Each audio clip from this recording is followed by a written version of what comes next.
It's a little bit different out here when you get Caitlin Clark treatment.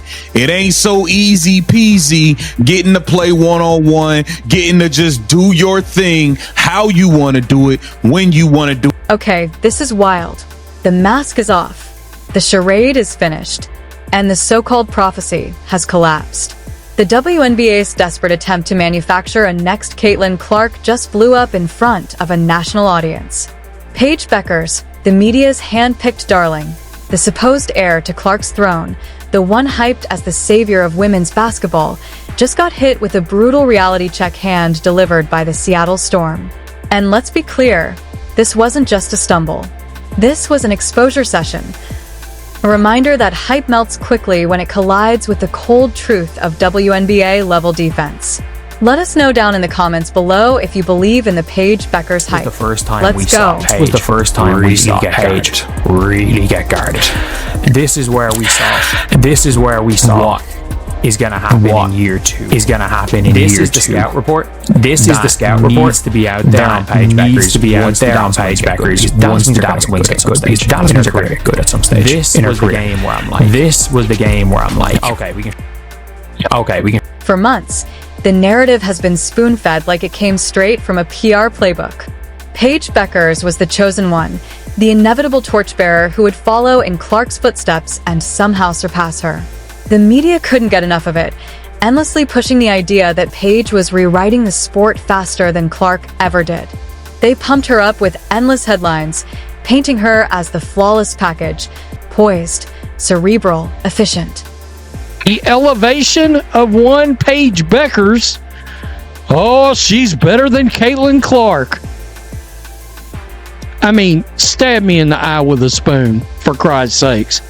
Wow. So that's a thing right now. Last night, Paige Bueckers dropped 44 points.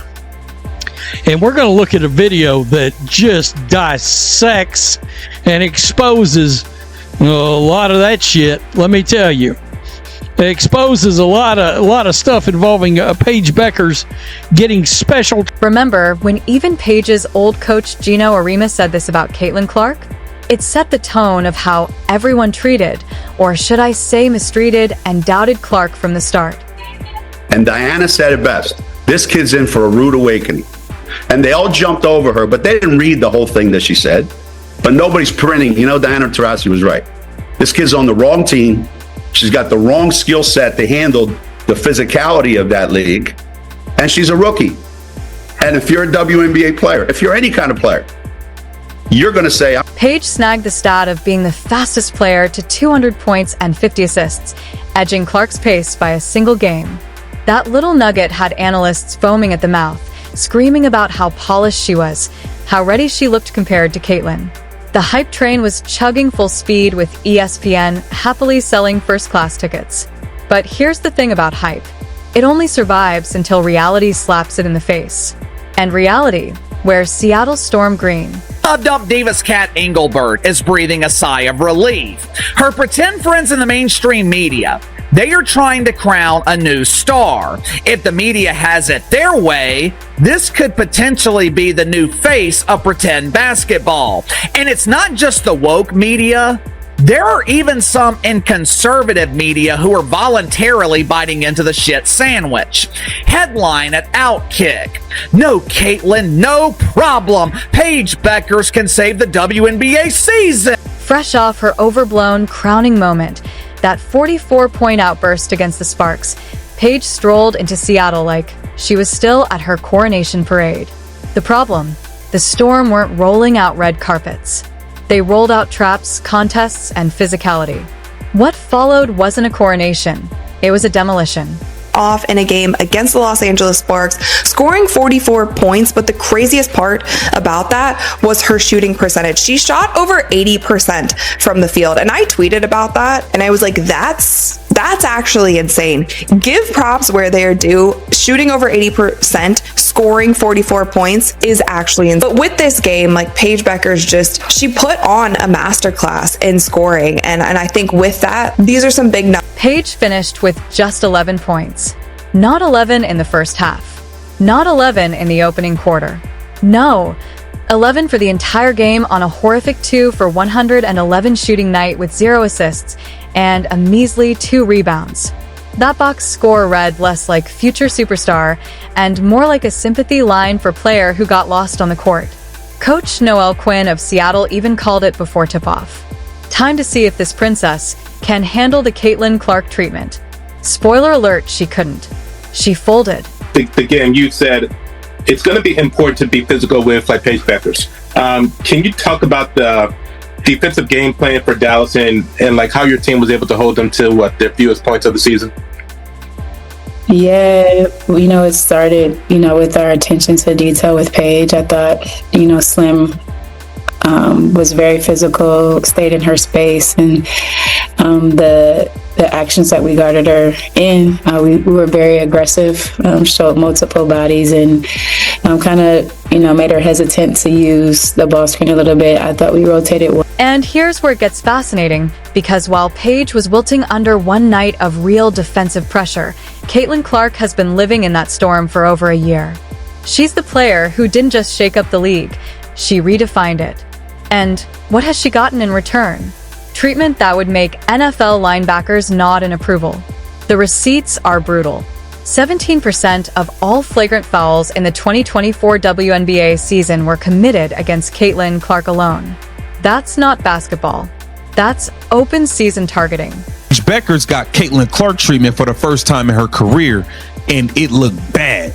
It looked real bad. Everybody was running around. Yeah, she was cooking 44 points versus the Sparks. They didn't play a lick of defense, letting this girl play one-on-one basketball in every area of the floor, letting her post up in the mid-range area one-on-one. Now, I'm giving credit. She's a bucket in one-on-one, especially from that mid-range, from the free throw line down area.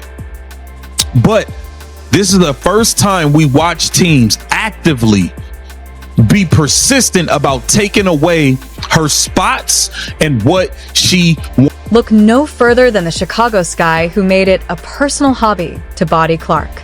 They accounted for 80% of those flagrant fouls. Meanwhile, Paige was floating around getting coddled like she was still playing a light scrimmage in college. The first time she faced Clark-level intensity, she shriveled. Her shots vanished, her efficiency evaporated, and her game looked hollow. Seattle's defense treated her like the star she was hyped to be and exposed her as anything but. Blitzed. She got doubled. And do you want to know what she did as soon as she got blitzed and doubles? She passed.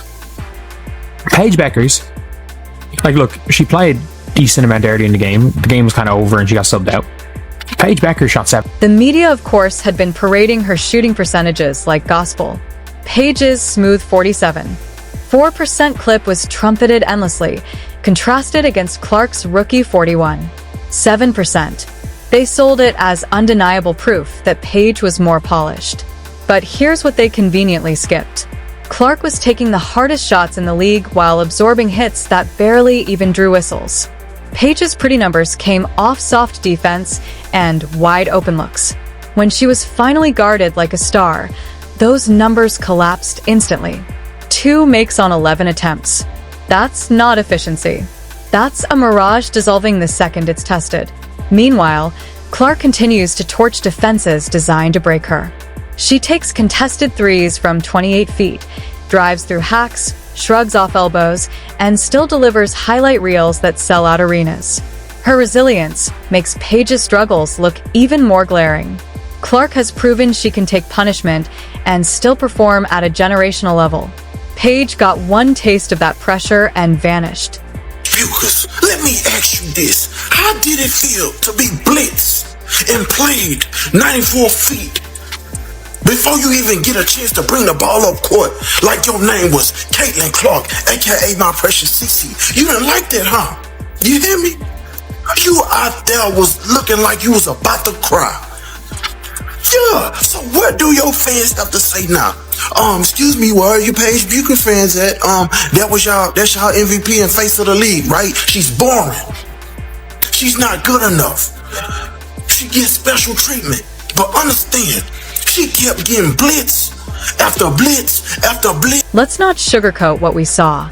Paige Bueckers got a single game's worth of Caitlin Clark treatment, and she collapsed. The media's next Caitlin Clark crumbled into a next off-the-bench option. This is the same Paige the analysts swore was superior in every way. More poised, more fundamentally sound, more efficient.